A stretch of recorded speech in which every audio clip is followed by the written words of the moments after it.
Hi everybody, I'm Jack and this is Raw Tropical Living. I'd like to thank you for joining me again today. As you can probably tell from the title, this one's going to be a little bit different.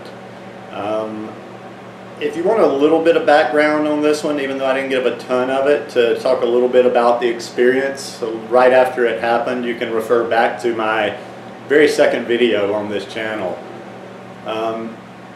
Anyhow, it all happened last summer. Like I was going through some notes today. I haven't really pulled these notes out and read them very much since the experience last summer. I don't know what I've really been waiting for. Sometimes I just, get bogged down.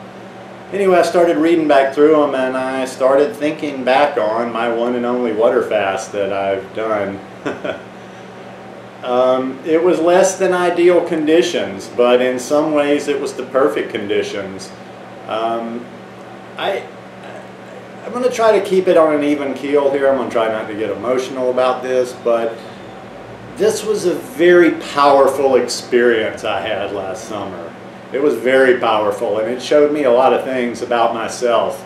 And it also showed me that if I had not been living the lifestyle I had been living already, I guess for close to a year, I think the episode would have probably freaked me out and I wouldn't have handled it as well. Basically, to just start it off, I went off on a one-day trip it was around June 21st, I believe the date was. I got up, I shaved for the last time, brushed my teeth, got in the car with a buddy, and we were going to go down to Panama to do a border run just for the day. He was going to pick up some stuff for his bar. We were going to get our passport stamped. I'm not going to go into all the total stories. I didn't do something horrible. Yeah, they got me on an irregularity in my passport, but what I thought was going to be a 4 or 5 hour trip ended up with me in my bed that night.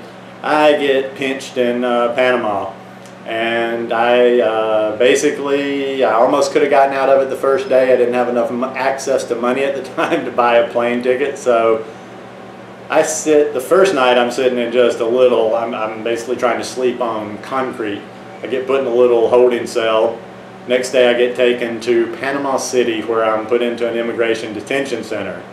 Well, I get into that detention center, and on the first day I meet a few people, and it's not a sketchy place, it's not the most pleasant place to be, but this is immigration, it's not jail, so it's not like locked up in another country. I think that's the show where it was all this violence and I'm worried about all kind of stuff. It was a detention center for people with immigration problems, and nobody was in there to really cause waves. Everybody wanted to get out as soon as possible so they weren't causing problems. Met some people as soon as I get in there. I met a guy from Lebanon that spoke good English, met a Canadian guy. Then I started meeting some of the other people who were mostly Spanish speaking. Found out my Spanish wasn't as good. It's just passable on the streets here, but it wasn't good to really wheel and deal and make myself known. I remember one of the things on the first day, I met this big guy and we called him Cuba. He was from Cuba. And I remember him asking me, I forgot how the conversation came up, but we were talking and I talked about how I was happy. And he's like, how are you happy? You're in here. You just got put in here. And I said, well, it's because I choose to be happy. I take control of my feelings. I take control of my emotions. I take control of my state of mind. And the reason I'm mentioning that right off the bat is that was a huge part of doing this ordeal, was choosing how I was going to be despite my circumstances. I was locked up, but they couldn't take away things in here. They couldn't take things away in there. And quite frankly, it turned out, and a lot of people think I'm crazy when I try to explain this to them, it was probably one of the best things that's ever happened to me. I unplugged. I'm always, and even right now, as you're probably watching this, I'm probably doing something on a computer. I'm probably doing something on social media. I'm probably making a video. I'm making a comment on a video.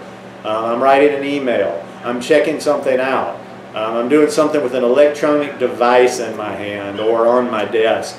Well, for 3 weeks last summer, I was Jack unplugged. I got back to the basics. There was no computer. There was no internet. There was no gadgets. There was no smartphones. There was no cell phones. I learned that I could still write by hand. I took, and I've got a few of them here that I was reading, I took hand notes. Like I basically, front and back, 20 pages, during my 3 weeks. It was pretty much a page a day, and each page I kind of did a word count. It's about 500 or 600 words, nothing profound. I figured I would do some writing when I got out from the notes that I took.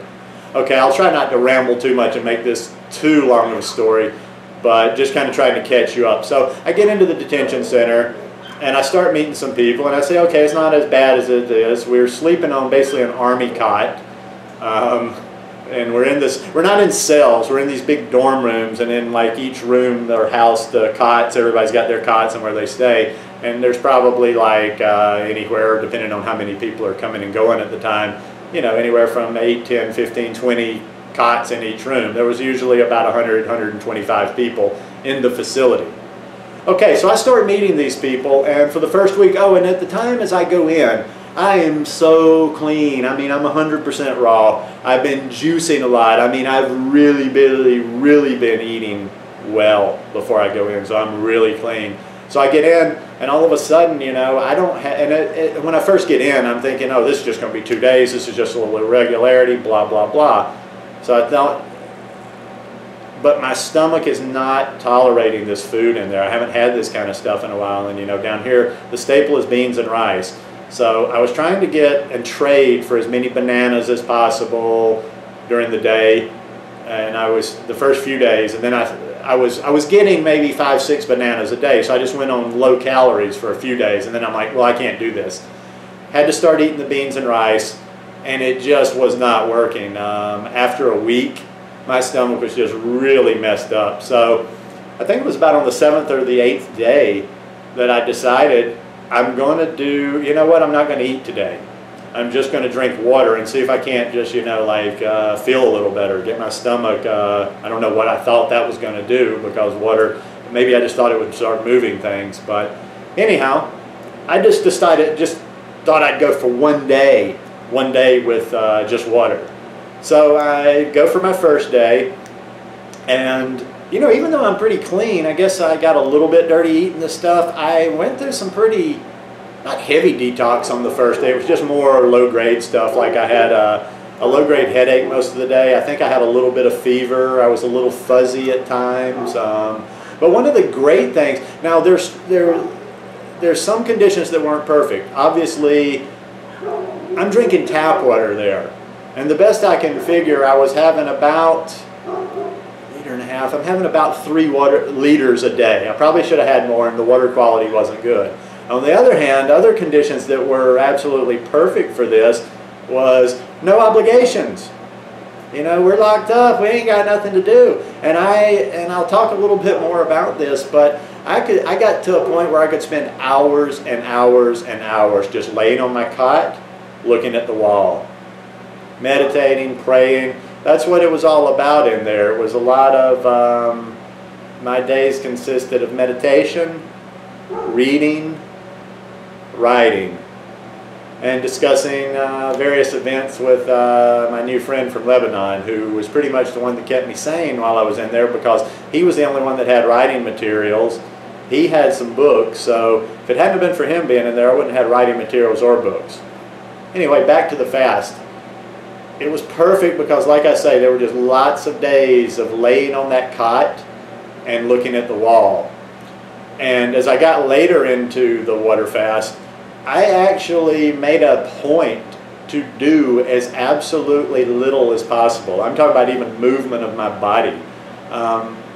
I was going through the chow line to get food because, you know, it's just kind of an inside thing you do. Even if you're not eating, even though I wasn't eating, it was just kind of a thing. I'd go stand in line, get the food, and 2 of my friends there, they could split it up and have more food. So basically towards the middle to end part of that, the only thing I was doing movement-wise was getting up to go to the bathroom, getting up to refill my water bottles, and going through the chow line 3 times a day for my buddies. I wasn't, you know, I wasn't doing too much other than that. I was just letting my body rest. All right, so I get through the first day. You know, I've got the low-grade headache, and really only planned for one day anyway. Got the low-grade headache, thinking a little fever, probably a little tweaky in the head. So I go to sleep that night. Make it up the second day, just the slightest bit of the low-grade headache left, but I'm feeling pretty good. I get up and move around and drink some water. And the headache kind of started going away as I got up and moved around a little bit. And it was almost like I got this surge on day 2. Well, I get up and I move around and I decide, I think I'll go another day without this. And right then, that day, I established it, that was how I was going to do my water fast. And quite frankly, I figured out later, if I ever do one again, which I probably will at some point, that's probably how I'm going to do it again, is there was no, I'm going to do a blah, blah, blah, 3-day, 5-day, 7-day, 8-day water fast. It was just I started, and I decided I will decide every morning if I will continue this or if I'm going to eat.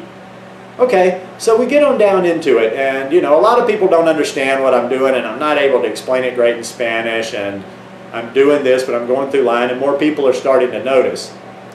But by now, I've been there by the first day, second day of my water fast. I've already been there 8 days, so people kind of know me, and they kind of see that I'm walking the walk that I talked about. Like even the guy that I told the very first day, Cuba, that I make a choice to be happy, and he would always come by my bunk, and he was a really nice guy, but he kind of ribbed me a little bit, and he'd be like, hey, happy boy, are you happy today? And I'd always be like, I'm happy, Cuba, still smiling. Cuba got to be one of my good friends in there, and kind of saved my butt in a situation that I'll tell you about in a little bit. Anyhow, the water fast, this being my first one and not really knowing what to expect, kind of went, I would have days of feeling really good, energy. Now I was lightheaded, I had to get to be careful where every time I stood up you had that kind of head rush. Now that became pretty regular.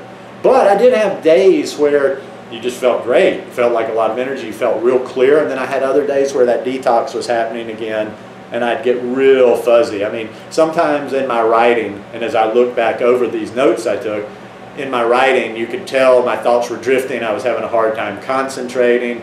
This would happen in my meditation. Sometime when I was meditating, I would just just kind of get lost. But I guess that was kind of a good thing in a way. It wasn't like I was thinking of getting distracted. I was just kind of like lost. And I did a lot of spiritual reading while I'm in there. I know that doesn't sit well with a lot of folks, and I don't talk about that stuff very much, but I don't hide it either. It's like, I met a lot of good people in there. I met a lot of good godly people in there. I met a lot of good godly people in there from many different faiths. I got to interact and be really close with some Muslim brothers from Bangladesh. I had a very, very powerful conversation one night with this young fellow from Bangladesh before he was about to get out. He was about to get out the next day. I'm going to do some writing on that experience later, but that was profound. It's a good commentary on the bullshit that goes on in the world today and how, like certain forces pit us against each other just because we believe differently, when we got more in common than we ever do have differently. But I'll get into that one at another time. But yeah, each day, that was what the days were made of. I reconnected. Some people said, and I wrote this, I read this in some notes. I said, I know some people are going to ask me, oh, did you, the typical thing, even though this wasn't jail, did you find God? And I said, well, my reply was going to be, I never lost God. He always had my back. I don't talk, like I say, that's my personal beliefs. I will hold to my personal beliefs. I will respect your beliefs or your lack thereof. But I don't do this angry, anti-belief people. If you got a problem with it, don't be around me. But anyhow, it was a very, very contemplative and spiritual time in there. I read, meditated, read the scriptures, wrote a lot, but I watched. I just tried to watch all these different people and imagine all the different circumstances and just imagine how we were kind of leveled. We were all on the same playing field in this place. Nobody was, it didn't matter if I was from the States, they all thought I was hell, even though I'm just scraping by like most of them, they thought something special, like I had privileges because I was from the United States, but we were all on the same level. And it worked very well. There was a lot of barter in there, and a lot of people watched each other's backs. It was a good system. It was actually a better system than the outside world has, because we kind of got along, we kind of made do, we kind of just had a code in there amongst everybody. And it was just one of the most profound learning experiences that I can ever think of in my life. Okay, this one's going to get kind of long to upload. I'm going to cut to part 2.